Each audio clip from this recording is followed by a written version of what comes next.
आदरणीय धर्म प्रेमी सज्जनों, सादर नमस्ते। मैं जेठालाल विश्वकर्मा आप सभी का हार्दिक स्वागत करता हूँ। महर्षि वैशंपायन जी महाभारत की कथा में आगे कहने लगे, हे राजन जन्मेजय जी, तब महाराज दुष्यंत को शकुंतला इस प्रकार कहना प्रारंभ किया। शकुंतला बोली, जो गर्भाधान के द्वारा शरीर का निर्माण करता है, जो अभय दान देकर प्राणों की रक्षा करता है तथा जिसका अन्न भोजन किया जाता है, धर्म शास्त्र में क्रमशः ये तीनों पुरुष पिता कहे गए हैं। निर्जन वन में इसे शकुंतों ने घेर रखा था, इसलिए शकुंतान लाती रक्षक त्वेन गृह्णान्ति। इस गीतोपत्ति के अनुसार इस कन्या का नाम मैंने शकुंतला रख दिया। शकुंतला बोली, हे राजन, उन महर्षि के पूछने पर पिता कर्ण ने मेरे जन्म का ये वृत्तांत उन्हें बताया था। इस प्रकार आप मुझे कर्ण की ही पुत्री समझिए। दुष्यंत बोले, हे कल्याणी, तुमने जो कुछ कहा उससे भली भांति स्पष्ट हो गया है कि तुम क्षत्रिय कन्या हो। हे सुषोणी, तुम मेरी पत्नी बन जाओ।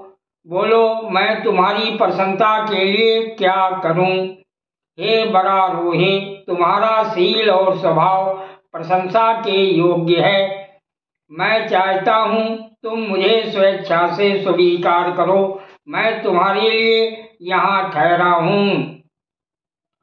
मेरा मन तुम में ही लगा हुआ है। हे सुंदरी, मैं तुम्हें पाने के लिए इच्छुक अर्थात उत्सुक हूँ। तुम भी मुझे पाने की इच्छा रखकर गंधर्व विवाह के द्वारा मेरी पत्नी बन जाओ। आत्मा ही अपना बंधु है, आत्मा ही अपना आश्रय है, अतः तुम स्वयं ही धर्म पूर्वक आत्मसमर्पण करने योग्य हो। शकुंतला ने कहा, हे पौरुष श्रेष्ठ, यदि ये गंधर्व विवाह धर्म का मार्ग है, यदि आत्मा स्वयं ही अपना दान करने में समर्थ है, तो इसके लिए मैं तैयार हूँ। किंतु हे प्रभु, मेरी एक शर्त है, उसे सुन लीजिए।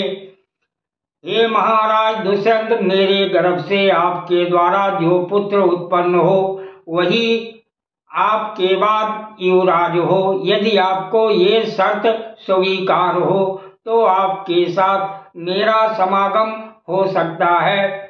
महर्षि वैशंपायन जी कहते हैं, हे राजन जन्मेजय जी, शकुंतला की ये बात सुनकर राजा दुष्यंत ने बिना कुछ सोचे विचारे ये उत्तर दे दिया, ऐसा ही होगा।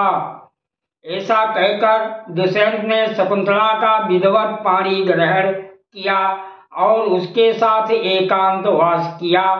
फिर उसे विश्वास दिलाकर विदा हुए। जाते समय उन्होंने बार बार कहा, तुम्हें राजमहल में लिवा ले जाने के लिए मैं चतुरंगड़ी सेना भेजूंगा। राजा दुष्यंत को गए 2 ही घड़ी बीती थी कि महर्षि कर्ण भी आश्रम में आ गए, परंतु शकुंतला लज्जावश पहले के समान पिता के समीप नहीं गई। महातपस्वी भगवान कर्ण दिव्य ज्ञान से संपन्न थे। उन्होंने दिव्य दृष्टि से देखकर शकुंतला की तत्कालिक अवस्था को जान लिया, अतः वह प्रसन्न होकर बोले, हे भद्रे, आज तुमने मेरी अवहेलना करके जो एकांत में किसी पुरुष के साथ संबंध स्थापित किया है वो तुम्हारे धर्म का नाशक नहीं है। हे शकुंतले, महामना दुष्यंत धर्मात्मा और श्रेष्ठ पुरुष हैं। वह तुम्हें चाहते थे। तुमने योग्य पति के साथ संबंध स्थापित किया है, अतः लोक में तुम्हारे गर्भ से एक महाबली और महात्मा पुत्र उत्पन्न होगा, जो समुद्र से घिरी हुई इस संपूर्ण पृथ्वी का उपभोग करेगा, अर्थात समुद्र पर्यंत पृथ्वी का चक्रवर्ती शासक होगा। उधर राजा दुष्यंत शकुंतला से पूर्वोक्त प्रतिज्ञा करके चले गए और शकुंतला को भूल गए अथवा जानबूझकर नहीं बुलाया। इधर आश्रम में समय आने पर शकुंतला ने एक अमित पराक्रमी कुमार को जन्म दिया। पुण्यवानों में श्रेष्ठ महातपस्वी कर्ण ने उस प्रतिदिन बढ़ते हुए बुद्धिमान बालक के जात कर्म आज सभी संस्कार विधि विधान से कराए।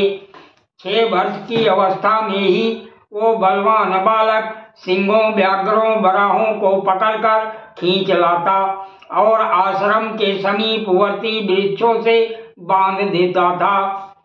फिर वो सबका दमन करते हुए उनकी पीठ पर चढ़ जाता था और क्रीड़ा करते हुए उन्हें सब ओर दौड़ाता हुआ दौड़ता था।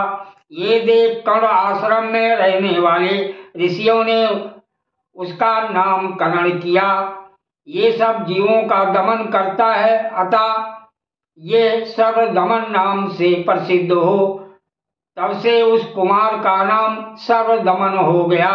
उस बालक के बल को समझकर महर्षि कर्ण ने अपने शिष्यों से कहा, तुम लोग शकुंतला को पुत्र सहित इसके पति के घर में पहुंचा दो। स्त्रियों का अपने भाई बंधुओं के यहाँ अधिक समय तक रहना अच्छा नहीं होता।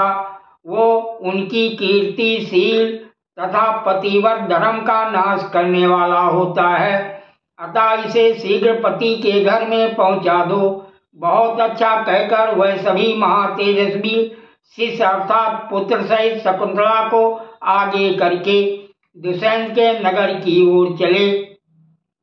सब शिष्यगण शकुंतला को राजसभा में छोड़ और राजा को महर्षि का संदेश सुनाकर पुनः आश्रम को लौट आए। शकुंतला न्यायपूर्वक महाराज के प्रति सम्मान का भाव प्रकट करते हुए बोली, हे राजन, ये आपका पुत्र है। ये देव उपम कुमार आपके द्वारा मेरे गर्भ से उत्पन्न हुआ है। हे पुरुषोत्तम, इसके लिए आपने मेरे साथ जो शर्त रखी है उसका पालन कीजिए, अर्थात इसे युवराज पद पर अभिषिक्त कीजिए। राजा दुष्यंत ने शकुंतला का ये वचन सुनकर सब बातों का स्मरण रखते हुए भी उससे ये कहा, हे दुष्ट तपस्विनी, मुझे कुछ भी स्मरण नहीं है। तुम किसकी स्त्री हो? तुम्हारे साथ मेरा धर्म, काम अथवा अर्थ को लेकर वैवाहिक संबंध स्थापित हुआ है। इस बात का मुझे तनिक भी स्मरण नहीं है। तुम इच्छा अनुसार जाओ या रहो, अथवा जैसी तुम्हारी रुचि हो वैसा करो।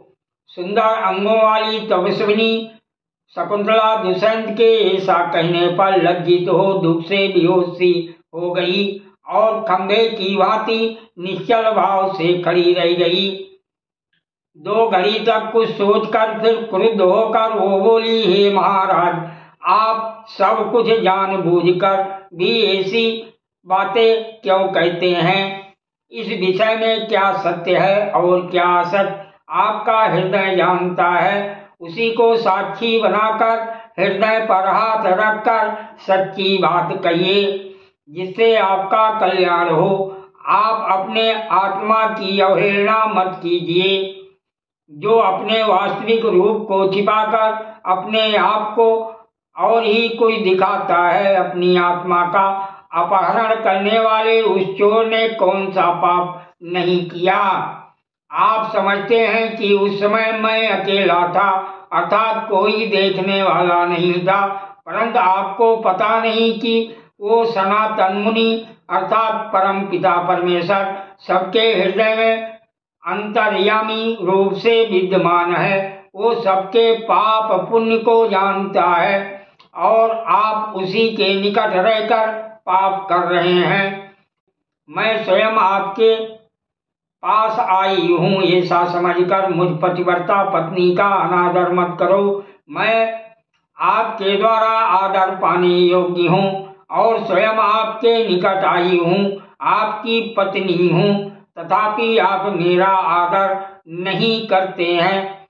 आप किस लिए गंवार पुरुषों की भांति भरी सभा में मुझे अपमानित कर रहे हैं? मैं अरण्य रोदन अर्थात सूने जंगल में रोना तो नहीं कर रही हूँ, फिर आप मेरी बात क्यों नहीं सुनते हैं। सादर प्रणाम। जय श्री कृष्ण।